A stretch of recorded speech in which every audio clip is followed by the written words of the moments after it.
It's Brian with Wanderlust with Melissa and Brian, and this week we're on a sailing on the brand new Sun Princess. And I really wanted to show you some of my favorite spots on this ship. We've really enjoyed exploring it. A lot of nice features, a lot of new features that we've really come to enjoy on board. Let's take a look at them. But it's a 24-hour coffee shop, 24 hours a day. You come up here and get sweets and treats and coffee and even some adult coffees.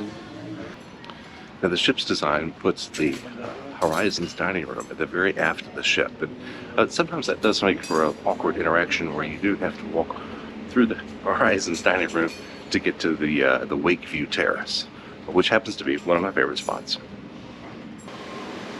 Just looking at this Wakeview Terrace, you can see why it's one of my favorite spots. It's wide open, you've got the sunlight above, a lot of spaciousness, plenty of places to sit. You can hear the roar of the water. And you've got this aquarium back here.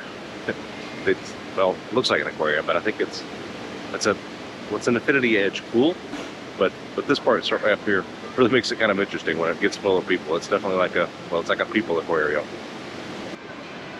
Yeah, the Wakeview Terrace is a great area. I really like this. I think there's been a couple other ships that have something similar. I think the back of the Carnival XL class, as well as like the Norwegian Prima, have a great open space like this, and I loved it there too. Clearly, since all the seats are full, I'm not the only one that loves the area. During dinner, this aft area on deck 9 is used for some of the specialty dining restaurants. We had our butcher's block here just a couple of days ago. But during the breakfast and lunch services, they open it back up and kind of make an extended area of the eatery, which I really like that because it definitely opens up more seating and these great views out the windows. See just how crowded the main buffet is. So I was really grateful to find that open area at the back where they've converted the specialty dinings for breakfast and lunch. Kind of dissipates the crowd a little bit. For breakfast on Sun Princess, we've been up and slept in the first day, and then every other day we've been off the ship really early. So finally get to breakfast with my honey. That's me. Anyway, I love the fact that in the eatery, in the buffet, you get your food, and there's this kind of I call it a secret place in the back. People don't know to come all the way to the back. It's a whole separate area. There's much less people that find their way to the back, and the tables back here have beautiful wake views. So that's my tip of the day for Sun Princess. It's almost waiter service that you don't go get your coffee or your water. They actually will come to your table and take your drink order. So they'll come get your coffee. They'll come get your order. They'll go get your coffee, your orange juice, your water, whatever you want to drink. And so I like that kind of elevated feel. I think that's great. Good job, Princess. We've read some comments where people were saying that there was a sense of there was some cigarette smoke outside of the casino in here in the atrium area, and we're real sensitive to that kind of smell, but haven't noticed it at all. Really only going through the casino itself did we notice a lot of cigarette smoke smell. So they've done a great job of suppressing that as you go further out into like the atrium and forward areas.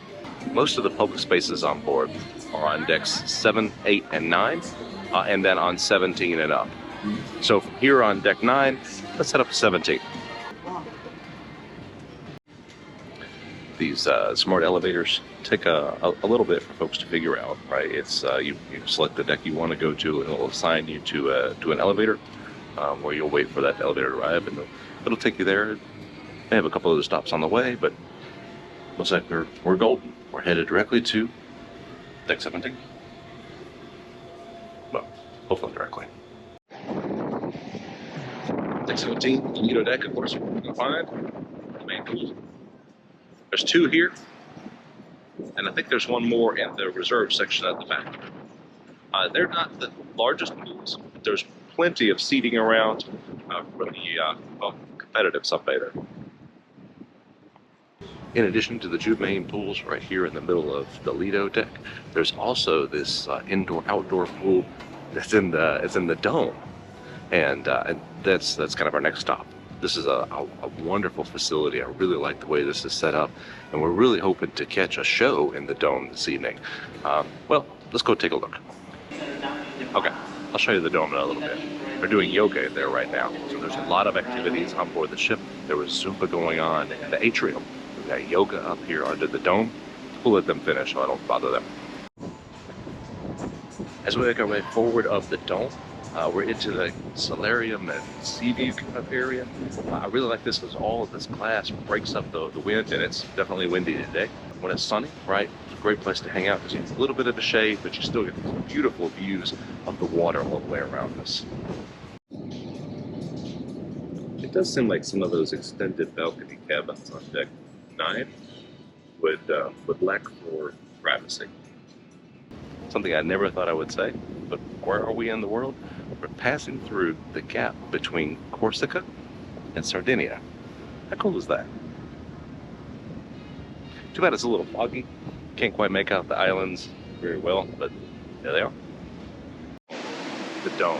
What a unique venue. I really love the architecture that they've used in here. It's kind of Art Deco, but the ceiling itself, being glass, makes it cooler. Makes it a great place to just kind of hang out, just want to chill, read a book, just want to just relax. You can. It's a great spot for that. And of course, there's a lot of folks doing just that. The loungers that are in this area have a thicker cushion or are much more comfy than the ones that are out also on deck 18. Now this area will convert to a theater for a show that I'm really hoping we can get into this evening. I'm hoping we get into it because there's not a tremendous amount of seating for a ship of this size, and it fills up fast. But that's for later. I love the serenity of this venue. They've even got this great water feature right here that just kind of it's very calming. I don't drink a whole lot of alcohol. I do like a martini, but that's about it. But I found this the other day. It's ready to drink, so it's in a can, passion fruit martini. What I like about it is there's no added sugar. It's just 3 things. It's a little bit of vodka, a little bit of passion fruit, and some vanilla. So it completely sweetened naturally. So not overly sugary sweet, no added nastiness. I love it. Of course, you put it in an ice cup, and then it's much more fancy. Seems like the only thing open on deck 19 is the walking track, and it's popular, especially here where it's not super bright today.